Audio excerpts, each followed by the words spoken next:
그 후에 예수께서 나인이란 성으로 가실새 제자와 많은 무리가 동행하더니 성문에 가까이 이르실 때 사람들이 한 죽은 자를 메고 나오니 이는 한 어머니의 독자요 그의 어머니는 과부라.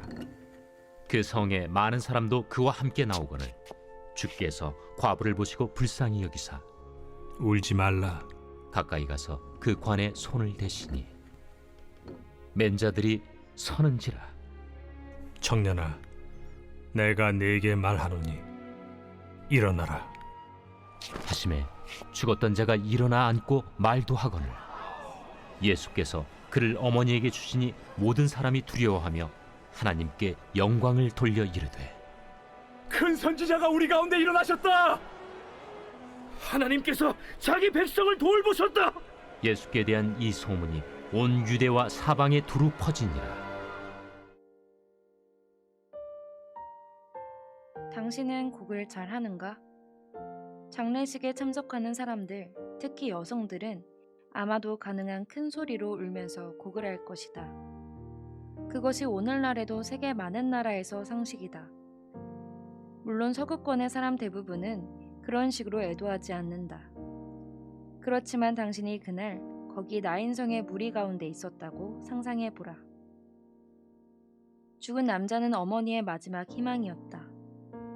아직 사회보장 혜택이 없고 여성 대부분이 자력으로 생활비를 벌 수 없던 그 시대에 과부는 그녀를 돌보아주는 아들에게 의존해야 했다. 그런데 그 아들이 죽은 것이다. 마을 전체가 거리로 나와 그녀 옆에서 함께 애곡했다. 그녀를 애워싸고 마치 젖은 차가운 외투처럼 그녀에게 붙어있는 것처럼 보이는 슬픔과 두려움을 가슴이 미어지도록 표현할 수 있도록 도왔다. 그들을 따라 성박 장지로 천천히 걸어가던 중 무리 외곽에서 술렁거리는 분위기가 감지된다. 이제 하나님께서 왕이 되신다고 선포하며 여기저기 돌아다닌다는 그 선지자와 제자들이다. 장례식에 그들이 필요할 것 같진 않은데 지금이 정치 집회를 하기에 적합한 상황일 리도 없고. 그런데 그가 무슨 행동을 하는가? 죽은 청년에게 다가오고 있잖아. 지금 뭘 하려는 거지? 시체를 만지면 안 된다는 사실은 분명히 알고 있을 텐데. 그러면 그도 부정해질 텐데. 분명히 그도 그 사실을 알 텐데. 이어서 그 일이 일어났다. 그런데 예수는 단순히 그 청년을 만진 게 아니다. 그를 향해 말을 했다. 분명한 표현으로 일어나라고 말했다. 마치 시무룩한 표정의 아이에게 이제 일어나 학교 갈 때가 되었다고 말하는 부모처럼 말이다. 그는 무슨 생각으로 그러고 있을까? 그런데 두려움과 놀라움, 공포, 등골이 오싹해짐을 느낀다. 장례식장의 곡소리가 멈추고 결혼식장에서 사람들이 축하하며 떠드는 것 같은 소리로 바뀐다. 그가 살아있어. 그가 일어났어. 예수는 미소를 띠며 그 청년을 어머니에게 보낸다. 그녀는 이 상황을 믿을 수가 없다.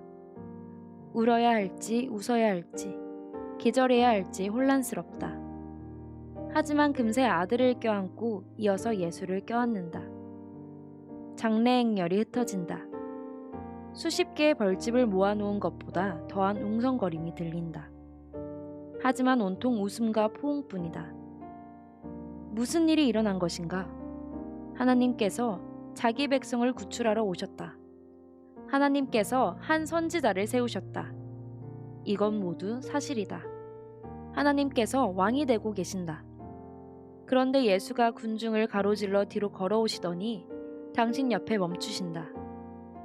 당신은 반쯤은 이런 상황을 기대하고 있었지만 반쯤은 두려워하기도 했다. 그는 당신에게 무슨 이야기를 하실까?